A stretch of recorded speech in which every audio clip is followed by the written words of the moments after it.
नमस्कार मित्रों, हम पढ़ रहे हैं ग्रुप डी के लिए ऊर्जा के स्रोत। यहाँ पर हम ऊर्जा के स्रोत में कुछ इंपोर्टेंट प्रश्न देखेंगे।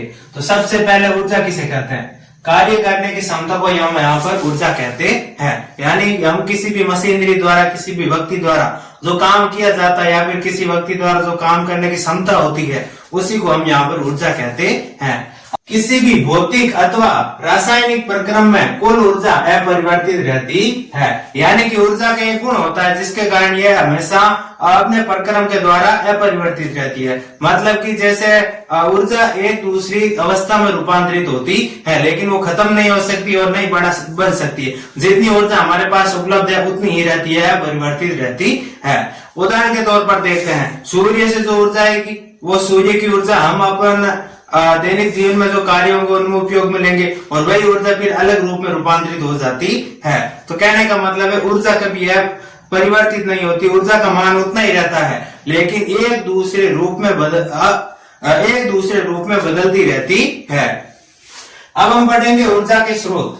ऊर्जा के देखो पारंपरिक स्रोत जो सदियों से चले आ रहे हैं उन स्रोतों के बारे में बात करेंगे। यानी कि ऊर्जा हम कहां से प्राप्त कर सकते हैं।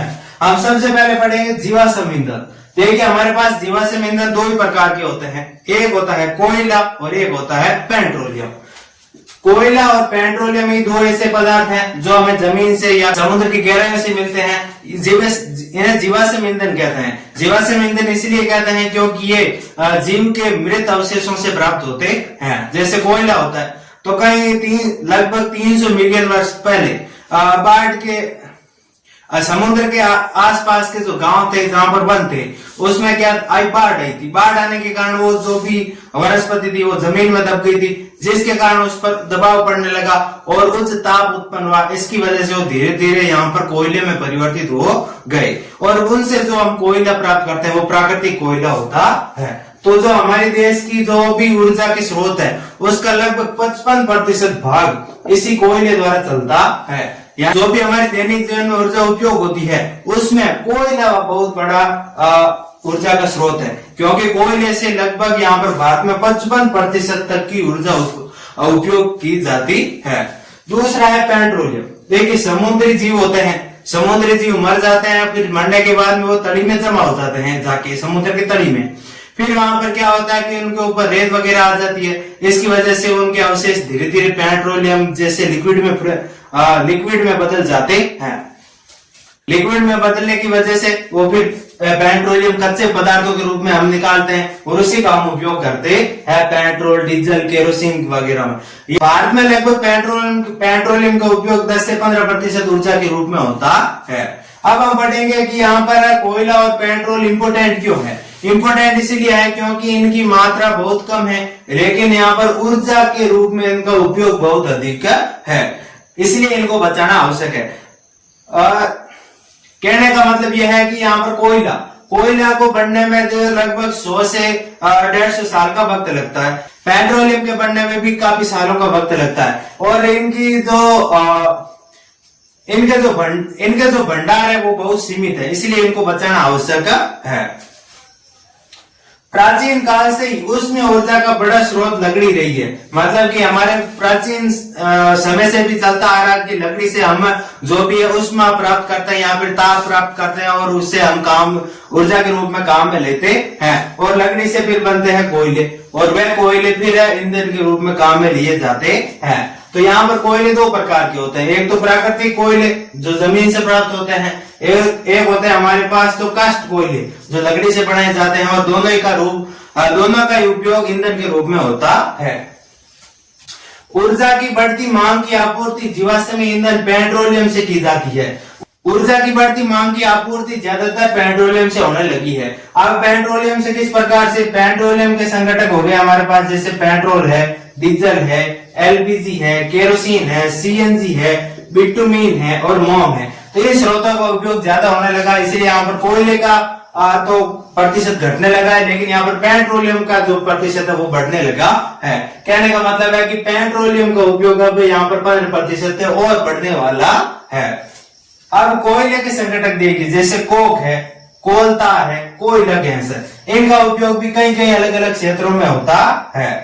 अब कोक का उपयोग ज्यादातर होता है इस्पात इंडस्ट्री में। इस्पात बनाने के लिए कोक का उपयोग अधिकतर रूप में किया जाता है। और कोल तार का उपयोग तो हमारे जैसे जो भी हमारे प्रिंटिंग सामान है या फिर जो भी हमारे रंग बनते हैं, जो कृत्रिम रंग होते हैं, जो भी हमारे बिल्डिंग बनाने के मटेरियल जैसे सीमेंट है वगैरह में इसका उपयोग होता है। कोयला गैस का उपयोग भी कई क्षेत्रों में होता है, ईंधन के रूप में ही होता है, यानी कि इसको भी जलाने के लिए काम में लिया जाता है।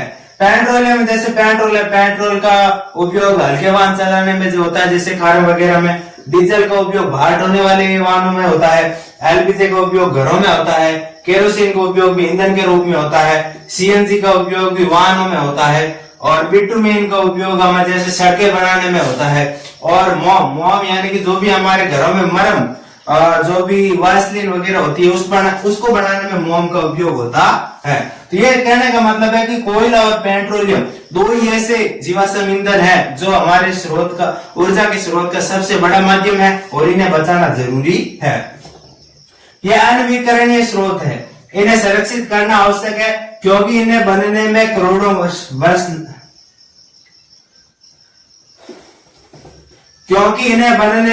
वर्ष लगे हैं और नया कोयला या पेट्रोलियम बनने में 100, 150, 200 साल का वक्त तो लगेगा ही। इसलिए हमें यहाँ पर इनको बचाना आवश्यक है। ये ऊर्जा के सबसे बड़े स्रोत है। बिजली बनाने में कोयले से 70% से भी अधिक ऊर्जा उपयोग होती है, यानी कि जो भी हमारे बिजली बनाने के संयंत्र है उनमें हमारे पास कोयला जो होता है उससे 70% से अधिक की ऊर्जा का उपयोग लिया जाता है। तो इसका मतलब यह हुआ कि कोयले से बिजली भी बनती है। कोयले से पहले के समय में रेल के इंजन भी चलते थे। कोयले से कई ऊर्जा के कोयले से प्राप्त ऊर्जा से कई उपयोग होते हैं। इसके लिए हमें कोयले को बचाना जरूरी है। अब जीवाश्म ईंधन जितना हमें फायदेमंद लगता है उससे भी ज्यादा नुकसानदायक भी हमारे पर्यावरण के लिए है। कैसे देखिए, इनसे वायु प्रदूषण होता है। कोयले को जलाएंगे या फिर पेट्रोलियम पदार्थों को जलाएंगे तो जलाने पर यहाँ पर वायु प्रदूषण उत्पन्न होगा। ये हमारे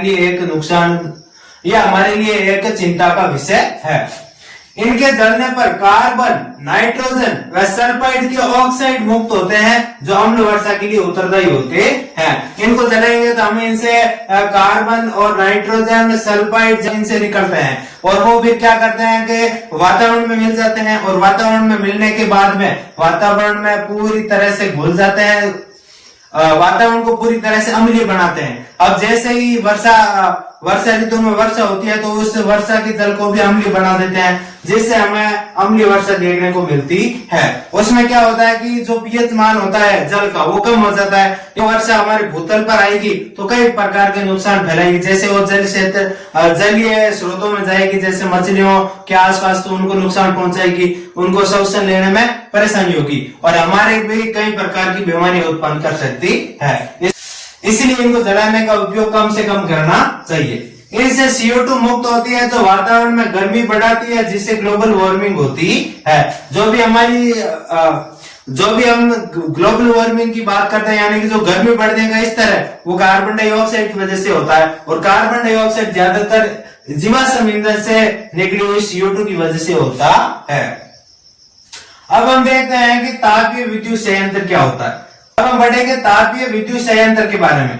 बिजली बनाने में इनका उपयोग होता है। बिजली बनती है उनमें इन संयंत्रों का उपयोग होता है। जीवाश्म ईंधन और जल में इसका उपयोग होता है। जीवाश्म ईंधन जैसे कोयला और पेट्रोलियम है, पेट्रोल है, डीजल है, इनका उपयोग करके जल को भाप के रूप में बदला जाता है। फिर भाप से जो संयंत्र होता है उसका टरबाइन घुमाया जाता है और उसकी वजह से बिजली उत्पन्न होती है। तो इनमें भी हमारे यहाँ पर जीवाश्म ईंधन काम में आता है और जल काम में आता है। यहाँ पर दो जो स्रोत हैं सबसे बड़े ऊर्जा के, वो यहाँ पर बिजली को उत्पन्न कर रहे हैं, यानी कि जीवाश्म ईंधन वाली ऊर्जा और जल वाली ऊर्जा मिलकर किसमें चेंज हो रही है, विद्युत ऊर्जा के रूप में परिवर्तित हो रही है। तो यहाँ पर इन दोनों का उपयोग होता है तापीय विद्युत संयंत्र के अंदर।